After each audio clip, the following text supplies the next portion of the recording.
Yo, what's going on, guys? Welcome back to the channel. My name is Johnny, and in today's video I want to share with you guys what camera settings I adjust to make sure I'm getting the most cinematic looking footage out of my camera that I possibly can. And these things and settings are going to apply to everybody no matter what camera you have. So you know what, let's just jump right into it. So the first thing you want to make sure is your camera is in a full manual mode. You don't want to be in like an aperture priority or like an auto, anything like that, because we're going to change all these settings. So just make sure you're in manual. Now let's talk about frame rates real quick for a second. Any of my real-time stuff, talking head stuff, basically anything that's not slow motion, I'm filming it in 24 frames per second or 23.976. That's what film and cinema is shot in, everything like that. I think it gives you the most natural looking image to your eye.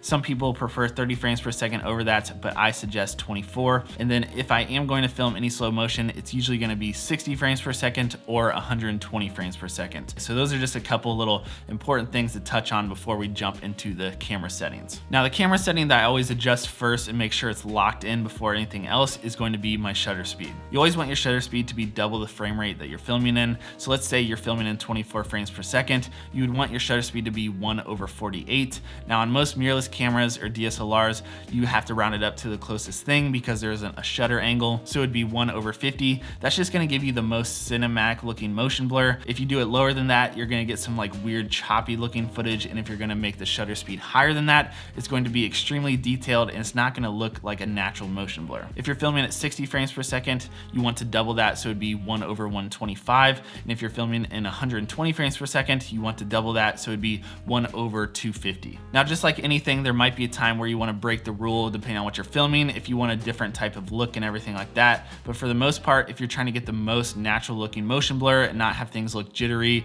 or like stuttered or anything like that, that's what you want your shutter speed to be, double the frame rate that you're filming in. So once we have our shutter speed locked in, that's usually the first thing I just knock out of the way. I then move into the next setting that I will adjust if I need to, and that's going to be my aperture. Now, most of the time for my personal content in this YouTube channel, I'm filming on this 15-35 RF lens from Canon that is an aperture of an f2.8. Having a lens with an aperture like that is going to give you some nice shallow depth of field behind your subject, so you can get that kind of blurred out background. And it's also going to allow in more light to your camera sensor, which is really important if you're filming inside or outside at night or anything like that, which is usually also why you're going to pay the price to have a lens with a lower aperture such as an f2.8 or lower. Now I will say most of the time I'm filming, I am going to be at that f2.8, whether it be some talking head stuff like this or I'm shooting b-roll of products or things like that, but there definitely are situations where I bump that aperture up a little bit and I want to have more things in focus. So maybe I'm shooting landscapes or a crowd at a concert, or sometimes I know if I have an overhead rig,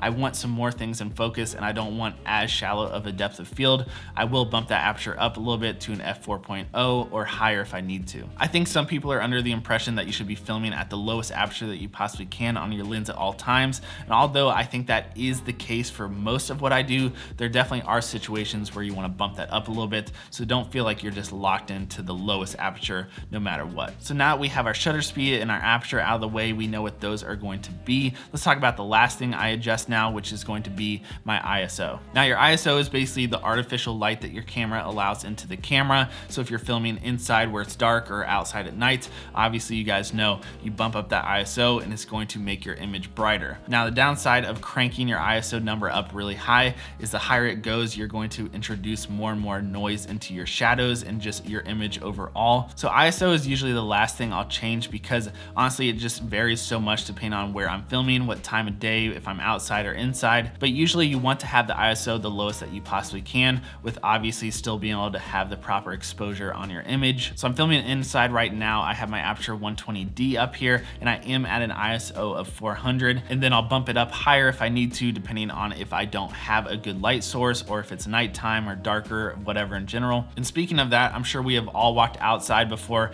where it's just super bright outside, just midday, and you're just like, wow, my entire image is just blown out. This looks terrible. So naturally you try to crank down your ISO, you drop it down all the way to 100, which is the lowest it allows, and your image is still crazy blown out. Now what some people would do, which I don't recommend, is they will crank their shutter speed up really to a high number, so that way it just kind of corrects your exposure, or they bump their aperture up to like a really high number, so then you lose that shallow depth of field, but it kind of lets in less light, so you kind of equals out to get a better looking exposure. We don't want to do those things, remember, because we already knocked out our shutter speed, we already knocked out our aperture. We don't want to touch those. And I know what you're thinking, because you have your settings dialed in that you want to, and your ISO's all the way down at 100, but your image is still blown out.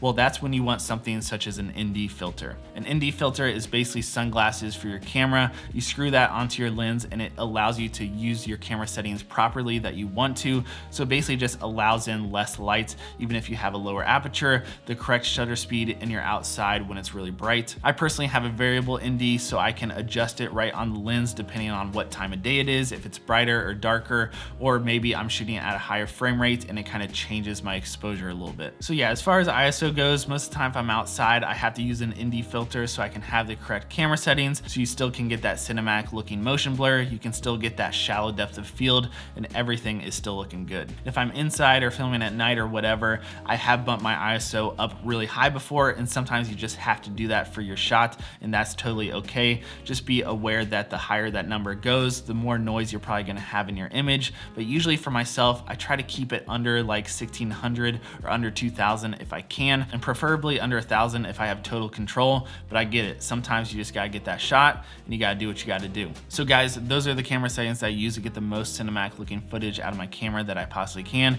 And honestly, for any camera that I use, and I really do think if you guys apply these things to your own workflow, you're gonna see a big difference in your footage. If you guys have any questions about anything that I mentioned in today's video, or if maybe you found one of these things helpful, let me know in the comments below and I'll be sure to respond to you guys down there. Be sure to follow me over on Instagram at Johnny Hochstetler. And if you guys wanna watch some more content from me, I'm pumping out some content based on the EOS R5. And I also have some more in-depth camera setting videos down here as well. That's gonna be it, guys. I'll catch you in the next one. Peace.